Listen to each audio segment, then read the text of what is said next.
좋아요, 구독! 자, 실행 단계의 요령에 대해서 제가 설명을 드릴게요. 자금 투입 전에 우리가 이것을 모두 다 생각해야 한다는 것 꼭 기억해 주세요. 실행 단계는 빠른 시간 내에 모든 것을 결정을 내리고 이것이 다 조사가 끝났을 때 그 이후에 자금을 투입하게 되는 것입니다. 그래서 일단 먼저 들어가고 나서 생각하지 마시고 생각부터 하고 그 다음 투입하는 게 중요해요. 돈을 일단 넣으면 그 다음부터는 우리가 어떻게 할 수 있는 영역을 벗어나기 때문이죠. 그래서 이 4단계가 있는데, 자, 첫 번째 단계에서 뭐라고 했죠? 첫 번째 단계에서 이제 분석하면서 우리가 이제 4가지 단계를 빠르게 파악을 한 거죠. 분편 검시를. 그 다음에 거기에서 근거를 찾게 됩니다. 그리고 우리가 이거 자금 투입하기 전에 제가 반드시 해야 되는 거 뭐죠? 리스크 관리. 리스크 관리는 어떻게 하는 거죠? 첫 번째로 손절 계획을 세우면서 시작을 하는 거죠. 그렇죠? 돈을 넣기 전에 이미 나는 이거 어떻게 할 거야 라는 출구 전략이 나와야 한다는 거예요. 출구 전략. 내가 이게 어떻게 잘못되면 어떻게 하겠다. 그래서 그런 출구 전략이 나와야 하는데 거기에서 우리가 지금 근거를 찾았잖아요. 그렇죠? 그러면 그 다음에 뭐가 중요하겠어요? 근거와 계획을 세우기 위한 요소가 무엇이었느냐? 요소가 무엇이었느냐가 중요하게 되는 거죠.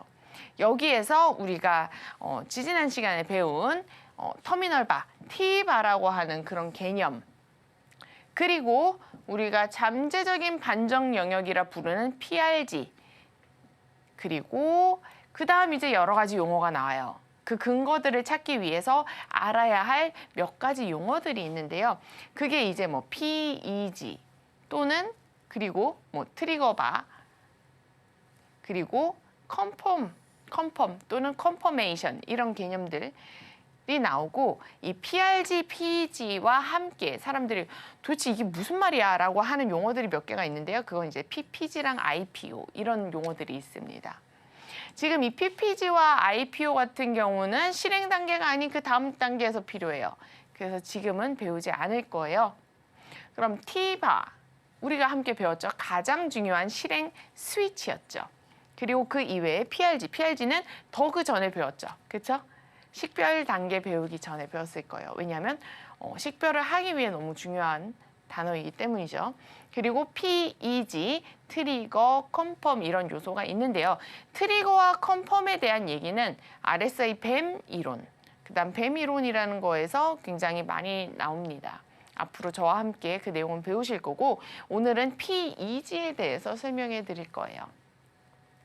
PEG는 사실 그렇게 중요한 개념이라고 볼 수는 없지만 그래도 많이 나오기 때문에 도대체 이 개념은 뭐야? 라고 생각하시는 분들 계실 것 같아요. 그래서 설명을 해드리려고 하고요.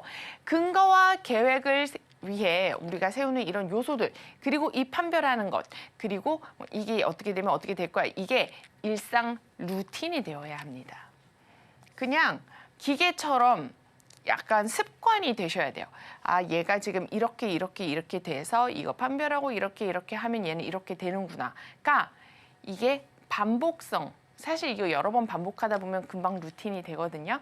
그래서 항상 습관화, 생활화를 하셔야 합니다. 이런 요소들을 찾고 판별하는 것이요. 그리고 요런 근거와 함께 사용되는 또 다른 부수적인 요소들이 있겠죠. 세상이 너무 많이 발전했어요. 그렇죠? 세상이 너무 많이 발전했고 요즘 정말 많은 보조 지표들이 있어요. 사실 이 지표들만 잘 이용을 해도요, 굉장히 좋은 결과를 얻을 수가 있는데요. 그래서 함께 세울 수 있는 다른 지표, 하모닉 패턴과 함께 사용할 수 있는 다른 지표들로 좀 더 많은 근거를 찾을 수 있으면 좋습니다. 예를 들면 가장 기본적인 그리고 가장 대표적인 것으로 RSI라는 지표가 있어요. 상대 강도 지수인 거죠. 그렇죠? RSI에 대해서 우리가 또 차근차근히 배워볼 거고요. 이평선과 함께 사용하는 수많은 전략들 굉장히 훌륭합니다. 이평선은 어떻게 보면 가장 많이들 보는 기관뿐만 아니라 개인 투자자뿐만 아니라 기관들도 많이 보는 바로 그 지표가 이평선이죠. 이평선이 굉장히 직관적이고 보기가 편하기 때문이에요. 그래서 이평선, 이동평균선이라고 하죠. 그래서 그런 것도 함께 볼 수 있고 그 이외의 것들, 뭐 볼린저 밴드라던가 뭐 맥디 아니면 모멘텀 지표, 시그널 지표, 뭐 매수 매도를 알려주는 시그널 지표들 그리고 그 이외에도 뭐 스토캐스틱 등등등 다양한 지표들이 있습니다. 이런 지표들을 통해서 또 근거를 같이 세우는 거죠. 그래서 이런 것들이 잘 어우러져서 이 실행 단계에서 반복적인 우리가 훈련을 통해서 얘를 루틴으로 만들어야 돼요. 루틴으로 만들어서 사용해야 합니다. 저는 주로 이제 트레이딩 뷰를 사용하는데요. 트레이딩 뷰에서 지표를 출력하는 방법 그리고 사용하는 방법에 대해서 가볍게 알려드릴게요. 여기 우측 상단에서 지표를 누르시면 됩니다. 예를 들어 RSI를 하나 눌러볼게요. 예를 들어서 RSI를 하나 눌러보면 기본적으로 여기 테크니컬즈에서 제공하는 그런 지표들이 있어요. 이런 거는 이제 기본적인 상대 강도 지수고요. 이 외에도 뭐 여러 가지 전략도 있고 뭐 스토캐스틱 RSI도 있고 다양하게 있습니다. 그리고 그 이외에도 커뮤니티 스크립트라 그래서 굉장히 많은 지표들이 있어요. 이 지표는 누가 만든 거냐면 세계에 있는 여러 이런 차트에 관심이 많은 아니면 또는 전문가들이 만들어 놓은 지표들이에요. 그래서 정말 많은 지표들이 있고 여기에 보면 기본 RSI 말고도 여러 가지 지표들이 있고 심지어 다른 것과 결합시켜 만든 뭐 RSI 밴드라든지 아니면 뭐 RSI에다가 뭐 볼린저 밴드 이런 것까지 넣어 놓은 것들 그리고 이 외에도 수많은 이 다른 지표들과 함께 결합시켜 놓은 상품들이 있습니다. 그래서 이런 것도 굉장히 살펴보시면 좋은 것들이 굉장히 많이 있고 혹시 코딩을 하시는 분이다라고 하면 이 소스 코드를 여기 눌러서 출력하시면 어떻게 코딩이 설계되었는지도 볼 수 있고 그걸로 자신만의 지표를 수정해서 만들 수도 있도록 되어 있어요.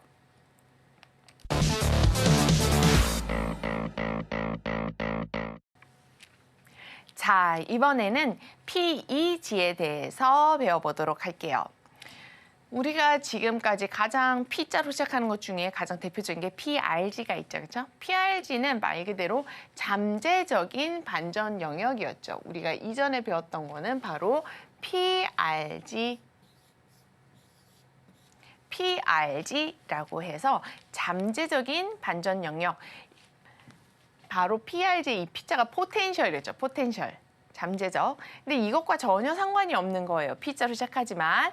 그래서 얘의 이름은 PEG라고 하는 거예요. 아, PEG가 뭐야. 진짜 어려워. 라고 얘기할 수 있겠죠. 생소할 수 있는데요. 이 PEG라는 용어는 초과 허용 범위를 얘기하는 어떤 관련된 용어 중에 하나입니다. 한국말로는 이제 초과 허용 실행 영역이라고 제가 표현을 했어요. 초과 허용 실행 영역인데 어떤 초과 허용을 실행하는 영역이냐라고 했을 때 PRG 잠재적인 반전 영역이라고 우리가 생각되는 그 PRG 영역 있죠. 뭐 A, B는 CD 값 그리고 대표적으로 XA의 값을 우리가 PRG라고 보통 표현을 하죠. 그래서 그 PRG에다가 우리가 터미널 바라는 개념을 배웠어요. 그렇죠? 이 터미널 바가 있는데 터미널 바 안에서 그 초과 영역을 나타낸 거예요. 그래서 PRG 그리고 플러스 터미널 바의 초과 영역까지 해서 이것을 PEG, 초과 영역이 있네 라고 얘기를 하는 그런 개념이에요. 그래서 터미널 바가 있으면 여기에 PRG 반전 예상 영역이 있고요. 그리고 그 위에 PRG XA 값 위에 터미널 바가 만약에 뚫고 올라갔다. 그래서 이만큼의 초과 영역이 생겼어 라고 할 수가 있잖아요. 그렇죠? 그러면 이 부분을 다 PEG 해서 여기까지가 초과 허용 영역이다 라고 세워놓는 거예요. 실질적으로 트레이딩을 할 때는 PEG라고 표기를 잘하지 않습니다. 왜냐하면 굳이 포기할 필요가 없고요. 그래서 제가 이 PEG에 대해서 설명을 해드리는 이유는 가끔 이것과 홉, HOP를 헷갈리기 때문이에요.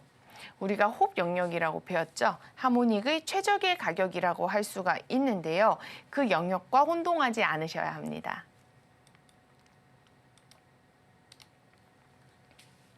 지금 이 차트에서 보시면요. 지금 현재 이 홉 레벨을 제가 표기를 해 두었어요. 지금 여기가 0.886 위에 이 홉 레벨이 1.13 정도의 레벨에 위치하게 될 거예요. 왜냐하면 배 패턴이기 때문인데요. 지금 이 차트 같은 경우 보시면 인텔 차트의 주봉 차트인데요.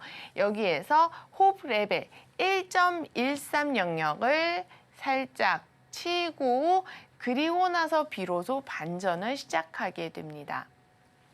그래서 이런 영역에서 그럼 요까지가 홈 레벨까지가 다 PEG인가요? 라고 물어볼 수가 있는데 홉 영역은 홉 영역이고 PEG는 터미널 바에서 초과 허용하는 그 초과 영역을 얘기하는 거예요.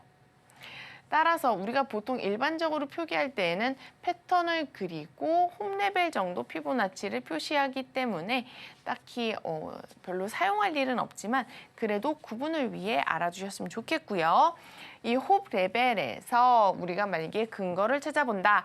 오늘 배운 우리가 실행 단계의 4가지에 대해서 배웠는데 여기에서 뭔가 하락 시그널이 어디 있었냐? 라고 우리가 이제 분석을 하겠죠. 만약에 들어가기 전. 그리고 보통 주식은 롱 포지션만 우리가 현물로 잡는데 일단 숏 포지션도 있다라고 가정을 해보자고요. 그렇게 해서 살펴보았을 때 첫 번째로는 일단 패턴이 나온 것을 첫 번째 근거로 볼 수가 있죠. 아, 지금 배 패턴이 나왔구나. 하락 배 패턴이. 그러면 지금 주봉상의 차트에서 이 패턴이 언제 완료가 되고 언제 반전할 건지를 결정해야 돼요. 그럴 때는 보통 이 886을 포함하고 있는 캔들이 닫히고 나서 이제 좀 더 생각해 볼 수가 있죠. 그런데 그 다음 주에 한 번 더 올랐어요. 그렇죠? 뭐야 나 틀렸나? 하면서 이제 홈 레벨까지 뭐 쳐다볼 수도 있고 아니면 이게 지금 캔들 하나당 주봉이니까 그 다음 주로 넘어가는 거거든요. 그 다음 주에 돼서 얘가 어떻게 움직이는지 보고 캔들 하나 정도는 더 기다려보고 진입을 해보자 라고 생각해 볼 수 있습니다. 보통 이렇게 주봉 차트에서 보면 이거 내가 아직 안 탔는데 막 가면 어떡해 내 생각대로 이렇게 해서 다들 이렇게 빠르게 진입을 하시려고 하실 수도 있는데요. 사실 원래의 매뉴얼은 우리 그때 했듯이 캔들바가 완성되고 난 다음에 1개, 2개, 3개, 1개, 2개 정도는 최소한 더 지켜보는 게 매뉴얼이죠. 그래서 이 경우에는 일단 패턴이 베어리시 했다라는 거 그리고 나서 컨펌 바를 한번 기다려볼 수 있는데 그게 다음 봉에서 이루어지지는 않았어요. 그렇죠? 그래서 못 봤는데 그 다음 주에 돼서 얘를 이제 저항으로 받고 내려오는 것 같은 그런 시그널을 보였을 때 그런 때는 또 한번 좋은 자리라고 생각해 볼 수가 있고요. 여기에서 한 가지 더 조금 미리 알 수 있는 것은 뭐 RSI 같은 것을 볼 수 있겠죠. 그렇죠? 여기에서 과매수에서 더 이상 올라가지 못하고 떨어지는 것 같이 보일 때 뭐 이럴 때 생각해 볼 수 있는데요. 지금 이 경우 같은 경우는 신호가 조금 늦었다고 할 수가 있습니다. 따라서 여러 가지 신호를 종합해서 또 살펴보면 좋을 것 같아요. 너무 똑 떨어졌기 때문에 당시에는 알기가 힘들었을 것 같아요.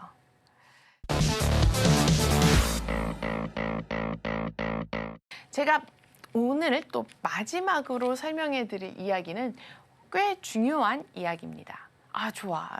이제 하모린이랑 실행 단계의 4가지 단계를 배웠고 지난번에도 터미널 바에 대해서도 배웠어요. 그렇게까지 배웠는데 아마 저와 함께 이 공부를 차근차근히 해오셨다면 이 질문을 가질 수밖에 없어요. 터미널 바가 그럼 일단 터미널 바를 그럼 이제 정해야 되는데 기준이 어디 있어요? 라고 할 수 있잖아요.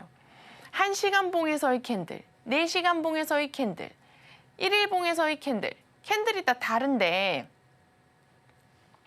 어떤 캔들을 내가 터미널 바로 잡을 수가 있죠. 그리고 패턴이 완성이 됐어요. 패턴이 이렇게 완성이 됐는데 도무지 얘가 반전을 하지 않아요. 오랫동안 기다렸는데 반전을 하지 않아요. 그럴 경우에 생각을 하게 되는 거죠. 왜 반전 안 하나요? 언제까지 기다려야 하나요? 언제까지 기다려야 반전이 일어나나요? 막연하단 말이에요. 그렇죠? 그래서 생겨난 것이 바로 이 하모닉 패턴의 기준이라는 거예요. 하모닉 패턴을 판별할 때 최소한의 판별 기준이 있어야 된다는 거죠. 어느 시간 프레임으로 할 거예요. 어느 정도 기준이 있어야 된다는 거죠. 그렇죠? 그래서 하모닉 이론에서 사용하는 것이 바로 CLT라는 개념이에요. CLT라는 것은 중심 극한 정리라고 합니다. 중심 극한 정리라고 하는 건데 사실 이 용어는 하모닉 이론에서 사용하는 것이 아니라 확률 그리고 통계학 이런 데에서 많이 사용해요. N개의 정규 분포가 있을 때 결국에는 어느 정도 기준이 있을 때 이렇게 수렴한다. 이런 과학적인 근거가 있습니다. 하모닉 이론은 이 과학적인 근거를 바탕으로 그 기준을 설정해 놓았어요.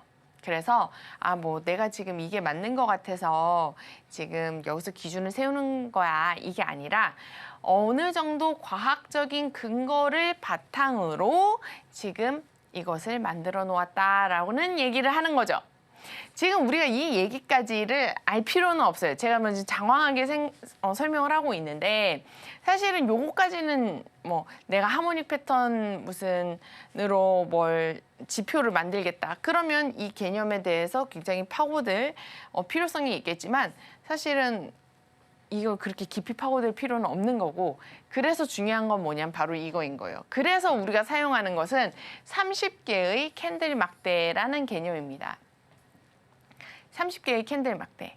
그러니까 캔들이 최소한 30개는 있어야 하모닉 패턴으로 인정을 해주겠다. 이거예요. 쉽죠? 말은 CLT라서 어려웠지만 그래서 30개만 기억하시면 돼요. 일단은 30개 이상. 30개 이상. 보통 30개라고 하면 굉장히 짧아요. 생각보다. 캔들 몇 개 되지도 않았는데 30개예요. 왜냐하면 하모닉 패턴 W자형으로 봤을 때 왼쪽 날개, 오른쪽 날개 이렇게 날개가 두 개잖아요. 그럼 얘네 두 개를 15개씩 이렇게 구성한다고 생각해 보세요. 그러면 엄청 적은 거예요. 그래서 보통은 한 50개 정도? 50개 전후라고 생각을 하시면 좋아요. 50개 전후면 조금 보기가 좋습니다. 그래서 그렇게 생각을 하시면 되고 다만 최소한으로 30개라는 숫자를 사용합니다. 이 CLT에서 표본을 만드는데 그 표본 중에 30개가 좀 괜찮다고 과학적인 근거가 판별이 되었나 봐요. 그래서 30개의 캔들 막대를 사용합니다. 그래서 이 CLT를 사용해야 하는 때는 두 가지가 가장 기본적이에요. 뭐였죠? 첫 번째는 하모닉 패턴 완성까지의 개수를 정하는 거죠. 그렇죠? 그리고 두 번째는 패턴이 나왔는데 반전 언제 해? 라고 했을 때 막연히 기다리는 것이 아니라 최대한 한 30개까지는 기다려보자. 우리가 30개의 캔들까지는 너가 반전할 수 있는 기회를 주고 내가 기다려볼게. 이 의미예요. 그래서 30개가 중요하다라고 할 수가 있습니다. 이러한 기준이 필요한 이유가 무엇일까요? 이러한 기준이 필요한 이유는 바로 첫 번째, 하모닉 패턴에 대한 식별의 판단의 기준이 필요하기 때문이에요. 우리가 시간 프레임을 엄청 다양하게 써요. 그렇죠? 5분 봉 보는 사람도 있고 15분 봉 보는 사람도 있고 1시간 봉 보는 사람도 있고 4시간 봉 보는 사람도 있고 그보다 더 큰 일봉 또는 주봉, 월봉 보는 사람들도 있죠. 그렇죠? 그래서 어떤 하모닉 패턴을 판별할 때 그리고 이 패턴을 어떤 시간 프레임을 사용할 것인지를 판단을 해야 터미널 바의 식별이 가능해져요. 이 터미널 바는 왜 또 필요하죠? 돈 넣기 전에 실행 단계의 근거가 돼야 되니까요. 그렇죠? 그래서 식별 판단 기준이 되고 이 패턴 식별에 대한 최소 기준이 설정이 되었다면 터미널 바를 식별해서 실행 단계에서 실행을 할 수 있게 된다라는 거예요. 그래서 필요합니다. 그럼 두 번째는 바로 뭐가 있을까요? 하모닉 패턴을 완성하고 최소한의 실행 판단 기준. 얼마나 기다릴 것이냐라는 거예요. 식별 이후. 내 식별했는데 아직까지도 패턴이 반응이 없고 계속 그 터미널 바 근처에서 막 머물면서 위아래로 왔다 갔다 횡보만 하고 있어요. 그렇죠? 이런 경우가 보통 천장에서보다 바닥에서 많이 일어나요. 바닥에서. 보통 매집 기간 중에. 이 바닥에서 내가 하모닉 패턴이 불리시하게 나왔는데 언제까지 기다려야 돼? 지금 1년 기다려야 돼? 2년 기다려야 돼? 이렇게 가늠해 볼 때. 만약에 날봉 주봉상의 패턴이 나왔다라면 30개의 캔들바를 기다리는 건 상당히 오랜 시간이에요. 너무나 괴로운 시간이 될 수 있어요. 그래서 그럴 때 이 최소한의 실행 판단의 기준을 가질 때 굉장히 중요하게 사용됩니다. 함께 예시를 통해서 살펴볼게요. 우리가 지금 함께 살펴보았던 이 인텔 차트라고 보았을 때요. 얘가 지금 캔들이 얼만큼 되냐를 한번 계산을 해보자고요. 그러면 X점으로 생각했던 구간부터 우리가 터미널 바까지 44봉 정도예요. 그러면 이 분포도, 이 패턴은 굉장히 시간 프레임이 적당하구나라고 생각해 볼 수 있습니다. 그래서 한 40에서 50, 그러니까 50개 전후가 가장 보기가 좋고 30개 정도 되면 다소 짧다는 생각이 들어요. 그래서 얘가 만약에 월봉으로 바꾸면 사실은 거의 이 뭐 패턴이야 라고 할 수도 있어요. 너무 조그만 패턴이기 때문이죠.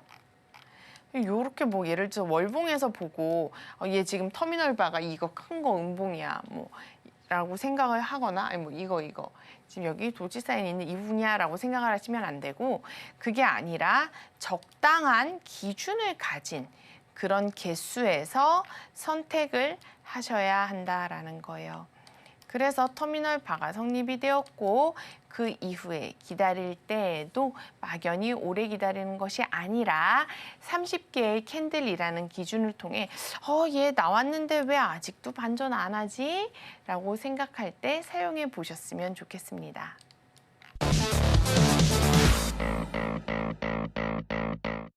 바로 이런 경우에 해당돼요. 이 굉장히 큰 시간 프레임에서 하락을 한 이후에 그러면 보통 이렇게 큰 하모닉 패턴이 나타나게 됩니다. 그런데 이 바닥권에서 언제까지 도대체 기다려야 하는 것인가? 여기서 나는 반전 지점이라고 해서 들어갔는데 생각보다 너무 반전이 안 나오는 거죠. 그런 게 보통은 긴 하락 추세가 왔을 때 여기에서 이 바닥까지는 하락폭이 너무나 커요. 그럴 때는 여기에서 바로 이렇게 올라가기가 힘듭니다. 왜냐하면 수백 %가 올라가야 되기 때문이죠. 그래서 보통 다 고점을 찍고 이렇게 크게 급락한 차트는 보통 다 이런 모양이 나타나는데요. 여기서 패턴이 나타났을 때 도대체 언제까지 기다려야 할 것인가 라고 했을 때 보통 여기에서 이제 여기가 패턴의 완료 지점이다라고 했을 때 여기서 한 30개의 캔들을 내가 시간을 정해서 한 요 기간까지는 기다려본다라고 하고 이렇게 생각해 볼 수가 있죠. 그런데 만약에 얘가 반전을 안 했을 때, 왜냐면 이렇게 긴 하락 추세에서는 이게 지금 그림은 이렇게 그려졌지만 실질적으로 여기에서 타겟가까지 올라가는 게 쉽지가 않아요. 너무 많이 상승을 해야 되기 때문인데요. 그럴 때 계산을 해보는 거죠. 이 패턴이 완성됐다 할지라도 얘가 이 추세에서 나의 타겟가까지 올라가려면 시간이 얼마나 필요할까라고 계산을 했을 때 거의 지금 30봉은 1년이 넘어가는 수치란 말이에요. 그렇죠? 1년도 한참 지나가는 수치인데 난 도저히 이렇게까지 기다릴 수가 없다라고 했을 때는 이 패턴에 대한 기준을 세우기보다는 조금 더 작은 패턴을 선택하거나 아니면 나는 물론 바닥도 좋지만 올라갈 때까지 덜 시간이 기다리는 게 좋아. 왜냐하면 여기서 조금 올라가지만 내 시간은 소중하고 어떤 기회 비용을 따졌을 때 여기에 계속 있느니 조금 더 뭔가 진행이 되고 다른 신호가 중첩되어 보였을 때 한번 진입을 해보겠다. 이런 식의 계획까지 한번 세워볼 수 있겠죠? 좋아요, 구독!